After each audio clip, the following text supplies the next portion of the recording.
vamos a empezar, ¿les parece? Son las 7 en punto y como el tema es un poco complicado, bueno, no complicado, sino que quizás necesito yo dar más explicación en algún momento, eh, me gustaría que incluso me levantaran la mano y me dijeran, oye, abre un poco más esas ideas, ¿sí?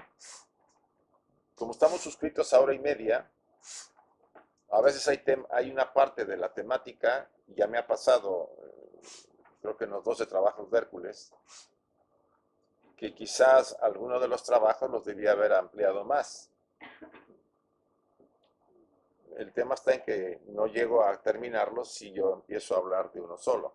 Eh, Ese tema se puede utilizar como un taller de 1 o 2 días, porque se va trabajando cada uno de los trabajos, se va ampliando y tratando de investigar a fondo en la vida personal si yo estoy haciendo lo posible porque esa actividad se pueda realizar. Entonces, este tema que vamos a ver el día de hoy, la alquimia y la transformación humana, tiene también sus bemoles, digámoslo así.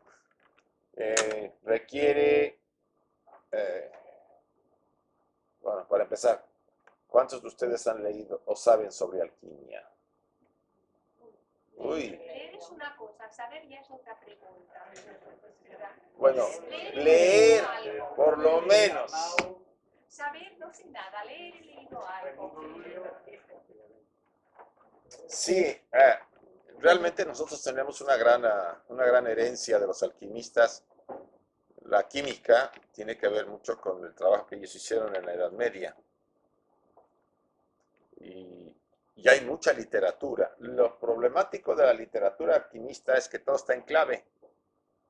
Cada alquimista, como para que no se supiera bien qué es lo que quería decir, pues le ponía su clave secreta. Y entonces, pues no es tan simple abordarlo, ¿no? Y es ahí el reto. Uno de los ejemplos más interesantes es Paracelso, que aquí dimos una serie de charlas sobre él hace 1 año o 2, ¿te acuerdas? Los que vinieron. Que hablamos de las plantas, él tenía una variedad de conocimientos muy amplios y fue uno de los grandes alquimistas que se habló de que llegó a resolver la sífilis, estamos hablando del siglo XV o XVI, lo que apenas la ciencia pudo hacer este siglo, porque hacía combinaciones en su laboratorio y que había curado la sífilis. Quizá también por eso levantó tanta envidia y probablemente quizá fue, como existe esa, no rumor, pero existe esa idea de que fue envenenado. Después de visitar al arzobispo o Salzburgo, era gobernado por una cabeza de la iglesia, ¿no? ¿Cómo ya era él? Fue invitado a cenar, después se sintió mal y ¡pum! Se murió. Bueno, no está comprobado, pero no sería raro debido a tanta... Cuestionó mucho, criticaba mucho a los médicos de su época que nomás se dedicaban a sangrar a la gente. Esa era la forma de... Les aplicaban la,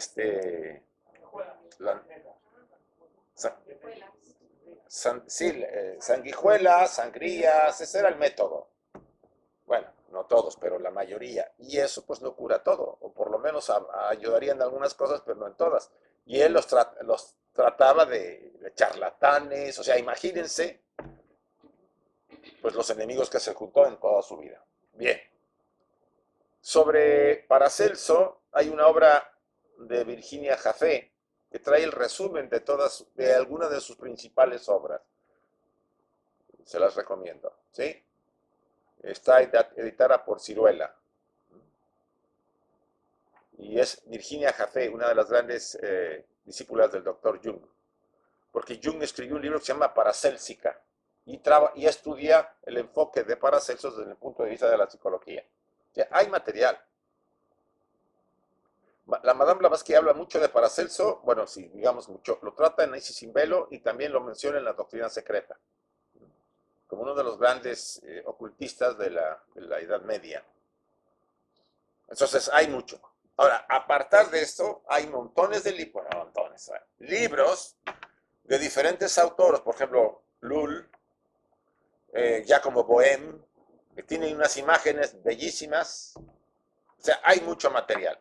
Otro libro que yo les recomiendo de alquimia, está ya, digamos, digerida por la doctora Von Franz, que se llama Alquimia.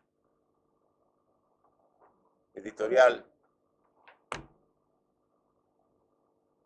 Pues no lo sé. Sí lo sé, pero no me acuerdo.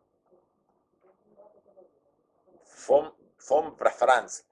Es B-V-O-N Franz. Marie-Louise Von Franz. Eso lo pueden encontrar en la casa del libro. Meten eso y se los pueden ir.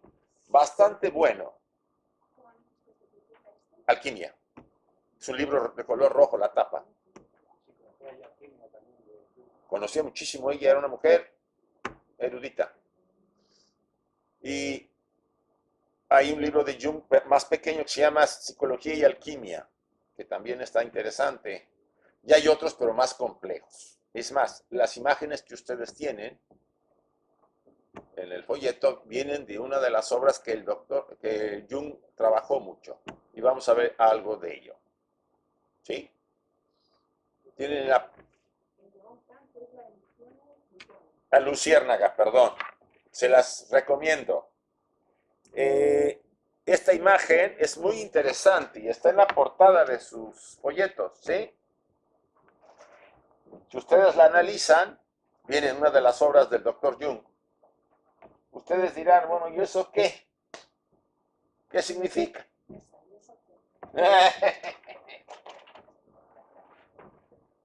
Veamos, uno de los puntos que ustedes deben, como estudiantes, y muy importante la recomendación, simbolismo. Chicos, si no saben algo de simbolismo, esto está en chino. ¿Por qué? Porque la mayor parte de las obras, incluso la Biblia, y cualquier obra de profundidad o de valor, tiene mucho simbolismo.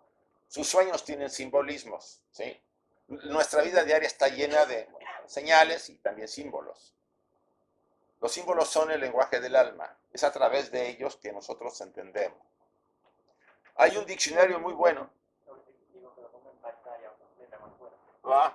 Vale, lo ponemos. A ver, déjame ver. Porque hay cosas que sé y hay cosas que no sé. Bueno, aquí tengo este estirador. F5. A ver.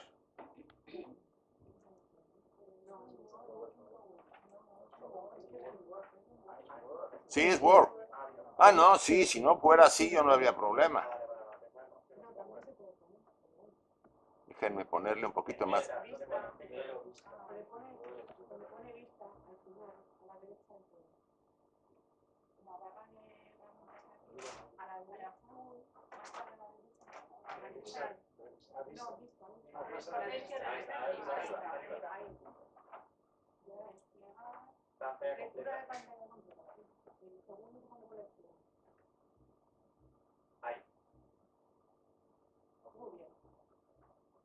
Bueno, está bien, no está mal, ¿no?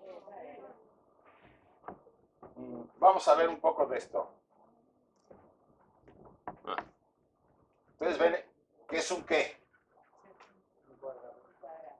Es un cuaternio. Es muy importante en la simbología alquímica. Un cuaternio es un qué. Un cuadrado. Ya empezamos con los marcadores que están chiflando en la loma. Ustedes notarán 4 estrellas. Tierra, agua, aire y fuego.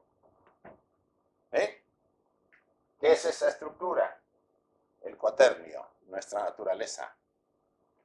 ¿Qué es la fuente? El cuerpo físico. La estructura del individuo. ¿Qué es el agua de la fuente? El agua tenebrosa se llama. Tenebrosis en latín. Aqua tenebrosis. El agua del inconsciente. El inconsciente. No te estás hablando de una etapa. Aquí estamos hablando de la estructura. O sea, este es el recipiente humano. El agua es el inconsciente. Y está cayendo unos chorros de agua, si se fijan. ¿De la qué? Ustedes van a notar que la tríada superior. Este es el líquido mercurial, que también tiene lo suyo. Y finalmente arriba hay un qué. un loto. Y arriba la quinta esencia, la estrella de la... Porque son 4 y la quinta esencia. El sol y la luna, lo masculino y lo femenino, el rey y la reina, la personalidad y el ánima del hombre, o la personalidad de la mujer y el ánimo de la mujer, ¿sí? Todo eso y más, no me quedo corto. Hay 2 dragones, ¿se fijan? Uno influye acá y el otro influye acá. ¿Qué sería? Los que previenen la estructura, los que la mantienen.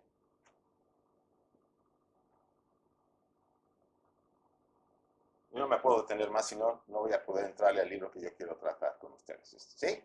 O sea, la riqueza es muy grande, pero sí tenemos que meternos mucha simbología. Yo les recomiendo una obra de simbología que ya algunos la han comprado en otras épocas, se llama Diccionario de Símbolos de Herder. Ya cada vez crece más, ahora está así. Yo lo compré así y ahora está así, porque le han ido agregando. Lo único que va a hacer es que cuesta 60 euros. Es el único problema.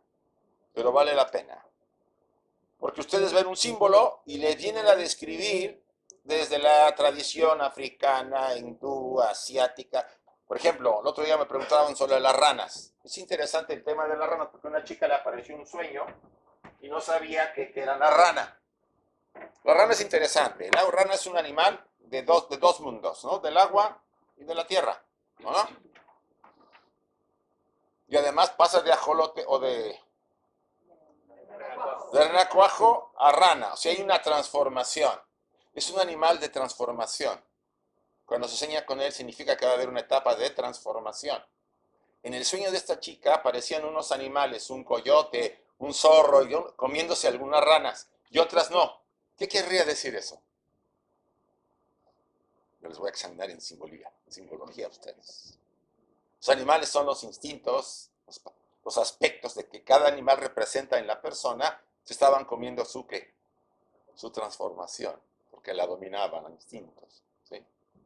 Este tipo de cosas son importantes y más en este estudio de estos temas, como lo que vimos en la semana pasada sobre hipnosis.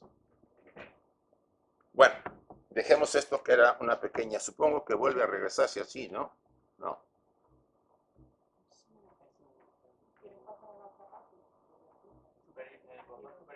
Paso a lo normal.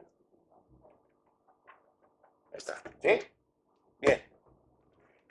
No me voy a meter a un libro tan complicado como ese. Ese no es complicado, hay otros más complicados.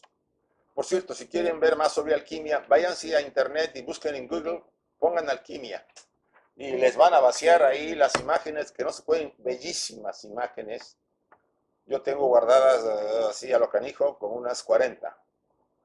Pero, pues si no las entiendo, pues nada, ¿no? Están bonitas, pero no le entiendo lo que quiere decir. Por si ustedes se interesan. Vamos a ver un libro escrito en el primer siglo de la era cristiana, ¿de qué origen viene la alquimia? ¿De qué pueblo fue el que lo desarrolló? Egipcios, exacto. La alquimia es de origen egipcio. Obvio, también hay alquimia china, alquimia hindú, etcétera, etcétera. Entonces vamos a tratar de la alquimia occidental, la que se origina en Egipto. Los textos alquímicos más antiguos nacieron en Egipto. Por ello estuvieron ligados desde un principio a la idea de la vida después de la muerte. En otros talleres que hemos dado o conferencias hemos tratado la literatura hermética y hemos hablado del libro de las puertas, si no se acuerdan ustedes. Ya tiene bastante, 2 o 3 años, yo creo. Ahí había mucho el trasfondo del sostén de esta literatura. Ya desde, podemos decir, desde el origen o desde lo que se sabe, desde las imágenes que se sacaron de las pirámides de las primeras dinastías, porque hay literatura sobre esas imágenes. Antes todos los jeroglíficos de las primeras dinastías pues casi no hay papiros, más bien están en las pirámides, en las paredes. Pues, toda esa información ya hablaba de este libro de las puertas, que es muy interesante. Quizá enriquece más, yo diría, completa más el libro de los muertos, el tradicional que todos conocemos. porque es más específico por lo que ocurre del otro lado.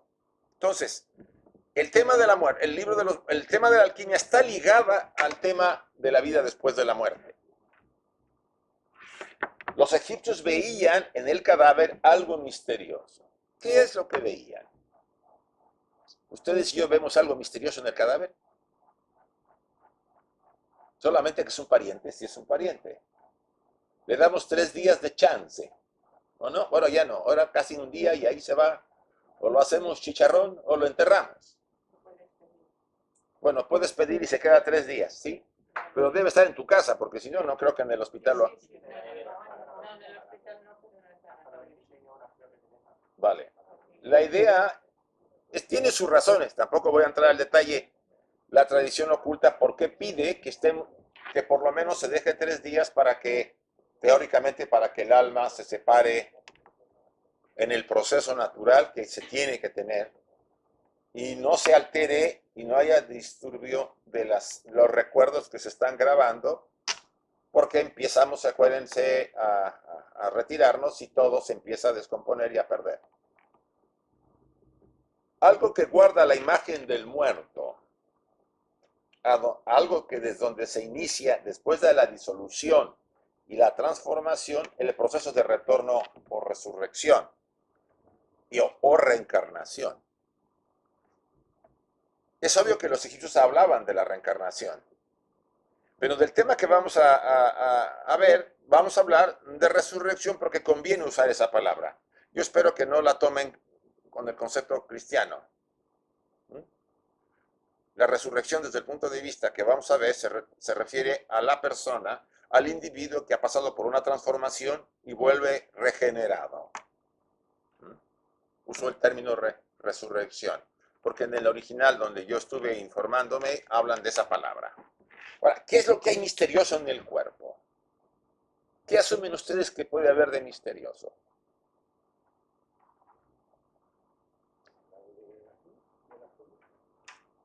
Vamos a oír este poema bellísimo del libro de una de las tumbas del Imperio Nuevo.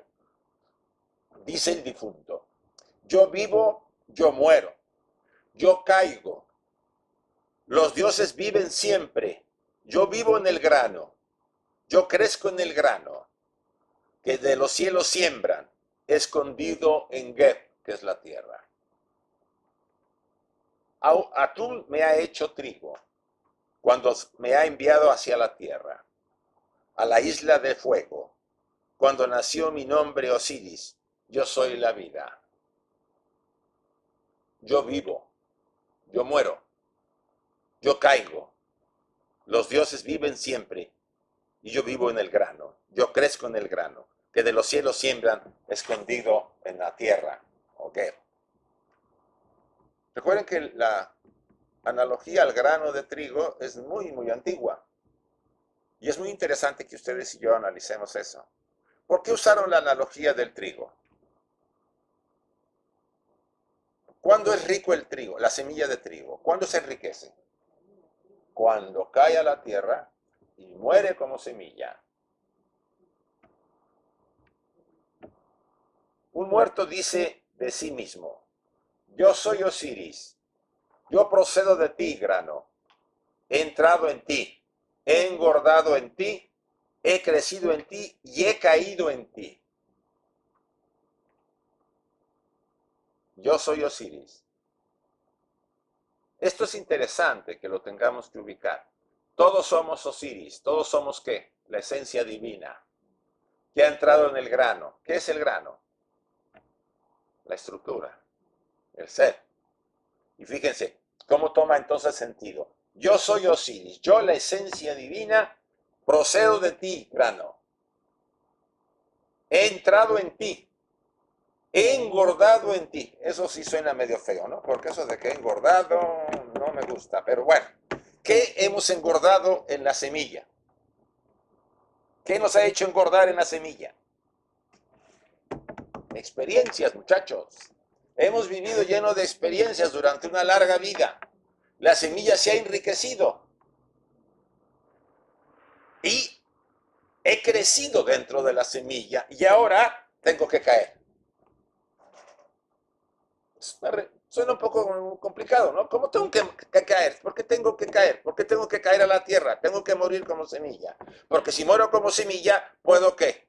Germinar, volver. Es lo que llamaríamos resurrección, de acuerdo a lo que estamos tratando. Que no se tome mal, ¿sí? No hablamos de la resurrección de la doctrina cristiana. Hablamos desde el punto de vista del proceso alquímico, ¿sí? Sobre todo para los que vean después los vídeos y no se me vayan a confundir. Así los dioses viven en mí. Vivo como grano, crezco como grano que cosechan los venerables, los seres superiores. Y a mí me cubre Geb, la tierra. Yo vivo, yo muero, yo me consumo. Vean un pasaje cristiano. Libro de Juan 12, 24 y 25 versículos. Dice, en verdad os digo que si el grano de trigo no cae en la tierra y muere, quedará solo. Pero si muere, llevará mucho fruto. ¿Qué está diciendo? Lo mismo que los egipcios 2000 años después. Porque los pasajes que he leído es de una tumba del Imperio Antiguo. Esto se vincula con el concepto arquetipo de que los muertos, al igual que la vegetación, vuelven a la vida.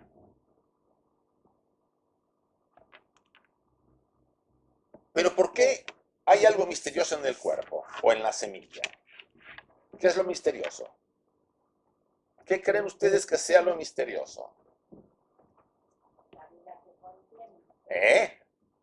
Y además, toda esa esencia de todas las experiencias que hemos vivido. Eso es lo valioso. Y no se va a perder. Aunque ustedes asuman que el traje se nos va a acabar. Toda esa esencia es guardada por el Osiris interior. Todos llevamos a Osiris o todos llevamos al Cristo. Llámenle como quieran. No, ahorita no voy a entrar en los conceptos determinando de una o de otra forma. Ustedes tienen ahí un diagrama de la constitución del hombre acorde a la concepción del mito siríaco, que ya en algunas ocasiones lo he usado.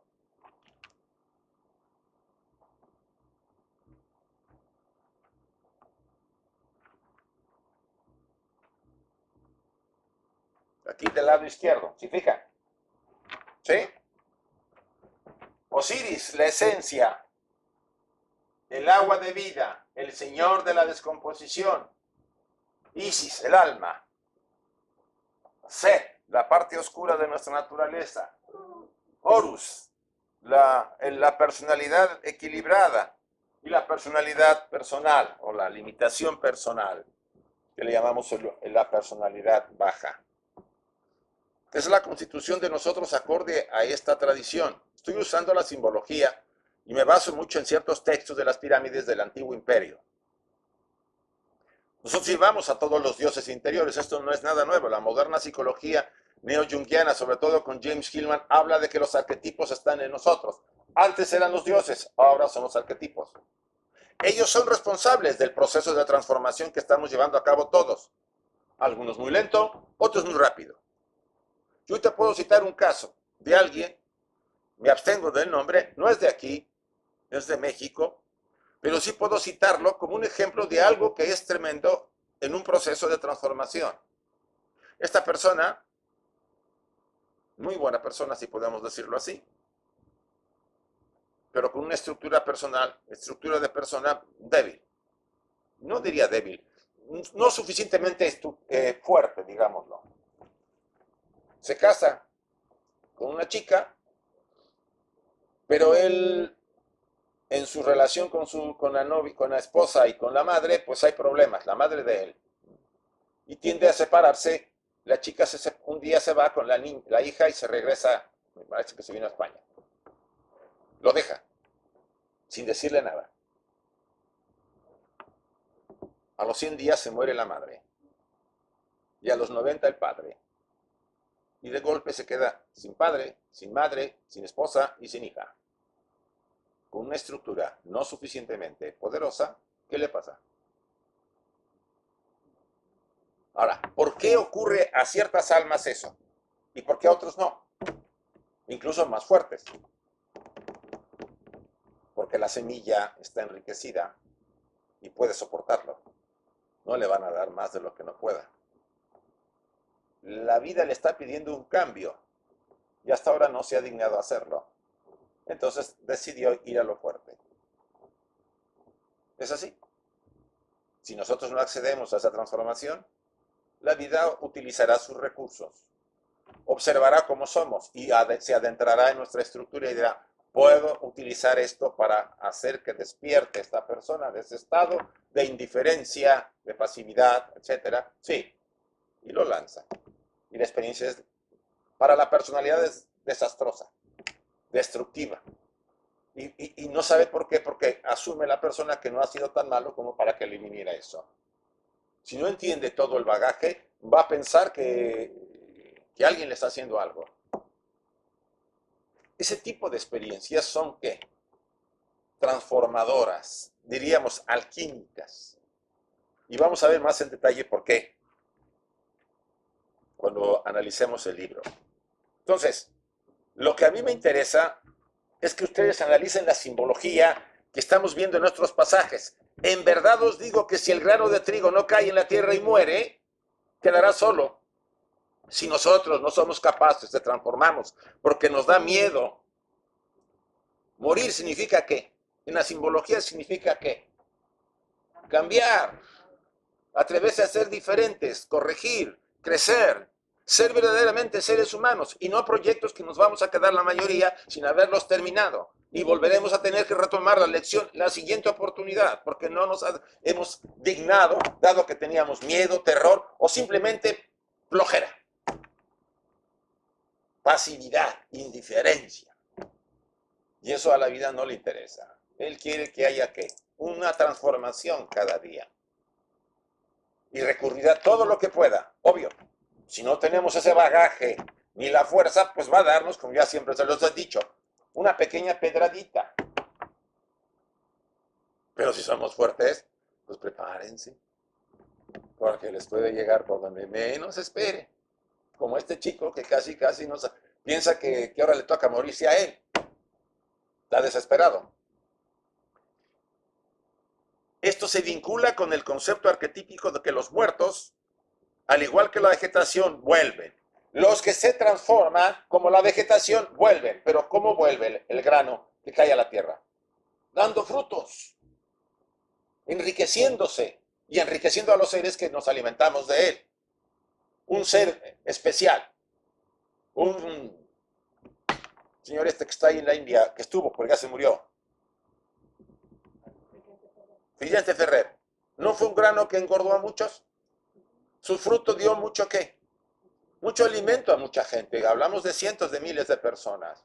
Eso es el enriquecimiento del grano cuando cae y muere. No solamente desde el enfoque físico, sino del enfoque espiritual, de lo que hay adentro, de lo que él recibirá. Como decía Simón el Mago, todos hacemos un trabajo durante nuestra vida y vamos generando, vamos permitiendo que germine un árbol con fruto de oro. Y ese fruto sirve para nosotros y para toda la humanidad, dando a entender que nada de lo que hacemos queda solamente fijado o relacionado con nuestra estructura, se comparte con todos los seres. Veamos el libro. Texto griego de alquimia del siglo I.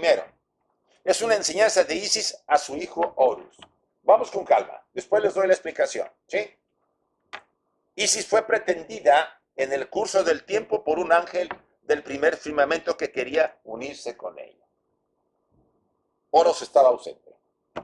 Imagínense a la reina Isis, madre del mundo, uno de los símbolos de la madre del mundo, y muy importante en las grandes tradiciones de Occidente, sobre todo, porque llegó a tener muchísima influencia aún después de que Egipto cayó en manos de los romanos. Los misterios de Isis siguieron practicándose y llegaron a ser muy importantes en el Imperio Romano. Isis fue pretendida en el curso del tiempo por un ángel del primer firmamento que quería unirse a ella. Un ángel que viene y le dice a la chica, chica, me gustas y me quiero unir a ti.